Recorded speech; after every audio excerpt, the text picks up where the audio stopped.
Every now and then, we are given a video game that dares to defy the natural convictions of what we have become accustomed to in the gaming industry. That game is Atlus's romantic horror puzzle platformer, Catherine. So, let's check it out. Our story follows 32-year-old Vincent Brooks, who is a computer programmer, and he's at a crossroads in his life where he doesn't know if he wants to settle down and finally tie a knot to his long-term girlfriend in Catherine with a K, or pursue a life of freedom and other relations with a blonde bombshell who he will meet later on named Catherine with a C. So he is in some pretty complicated stuff and he just does not know what to do.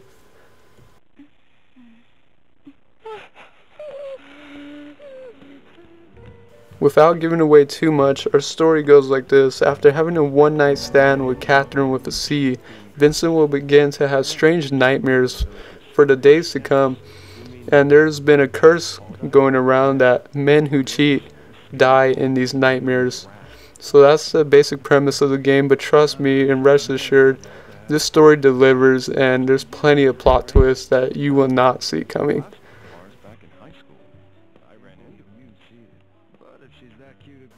The gameplay is primarily broken up into two sections. This is what we would call the daytime stage, in which you take control of Vincent at the Stray Sheep Pizza Bar. Here you can talk to your buddies and hang out with other patrons of the bar.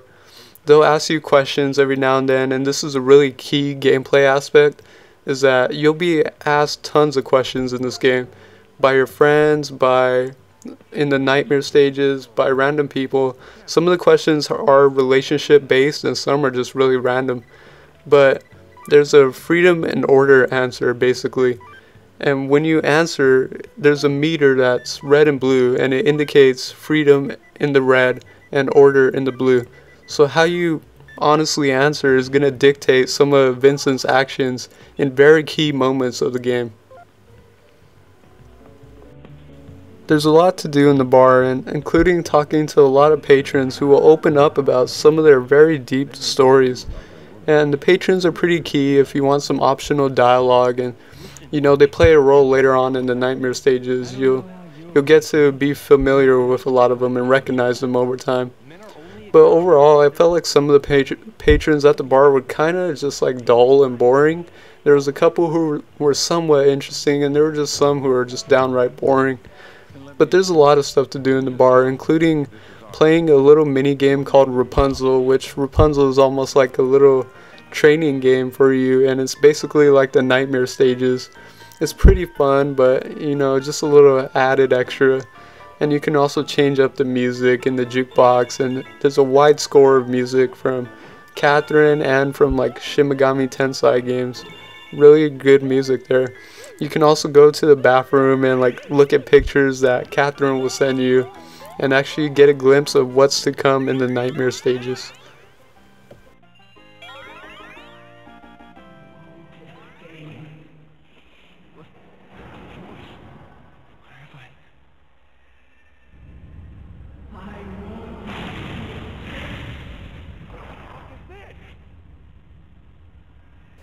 Now, the main chunk of the gameplay takes place during Vincent's nightmares, and these nightmare stages are broken into levels and like final boss battles. So like one stage will consist of like multiple levels and then a final boss battle. But the main concept and how this works is Vincent's faced with a huge wall he has to climb to the top of to escape these nightmares. And he does this by ways of pushing and pulling blocks and using very intricate techniques that he will learn later on. But it's a lot more complicated than it seems, and it will start off very easy, but trust me, it will start to get very challenging. And there's a lot of unique little facets to the system, like if you push a block off and there's no block below it, they interlock by edges so like it won't fall. And there's like items you can pick up along the way to make it a little bit easier on yourself.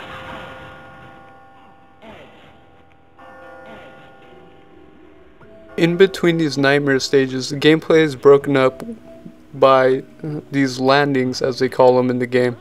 And on these landings, you can talk to other sheep and buy items, and a lot of the sheep represent real people in the real world.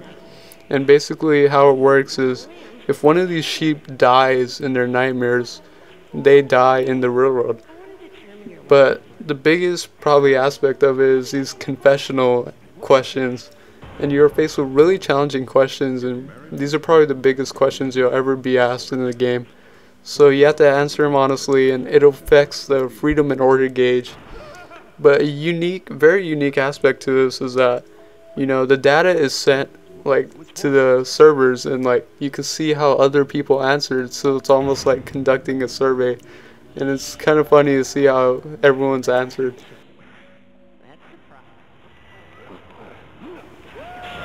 The controls for the nightmare stages handle pretty simple. I'm basing this off the 360 controls, so the controls go like this. A button pushes and pulls blocks, while you use the analog stick or D-pad to move Vincent. And preferably, like when I was playing this game, I never used the analog stick, I always used the D-pad. I thought it was just so much more responsive. And like there are some problems with the controls, like sometimes they feel really finicky. Like you'll do something and you know it doesn't work right away, or it's kind of like really finicky, and like especially when hanging from blocks. If you hang behind a block, controls reverse, so it's really bizarre and frustrating game mechanic. But let me say, I'm a huge fan of puzzle games. I love puzzle games. So I had a lot of fun trying to solve all these puzzles. I mean, it starts off really easy, and like that was kind of something I didn't like. I thought it was very easy in the beginning, but then it really started to pick up the difficulty, and I was like, alright, this is my kind of puzzle game. I love the aspect of it. There's a lot of unique aspects, like different blocks. There's spike blocks, bomb blocks, trampoline blocks, mystery blocks. There's all kinds of different blocks to watch out for, and there's a lot of techniques you gotta learn and all that. But there's a couple of techniques that you probably want to learn, and you could get through a majority of the game. But I just thought these nightmare stages were so well done and like so fun. I thought the bosses were really unique and very creepy. Honestly, some of the most disturbing bosses I've seen in a game in a long time. To wrap it up, overall, I think this game is still an incredible game. It does have its shortfalls with the controls that aren't as good as they should be. And I found the dialogue in the game to be really repetitive and redundant at times. They kept repeating stuff, and honestly, with a lot of the repetitive dialogue, they could have trimmed a lot of it out. And if they did, they could have shortened the game by at least a good hour and a half. That's how repetitive it was at points. But I still think this game is an incredible game. Realize that this game is not for everyone. You gotta know what you're getting into with this game. It is heavily story driven.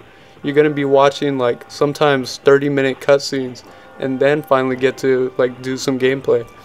But if you're a puzzle fan, definitely pick this game up.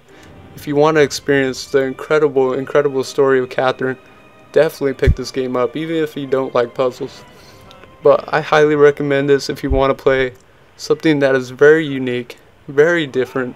It tackles some very mature themes that have never been mentioned in games before.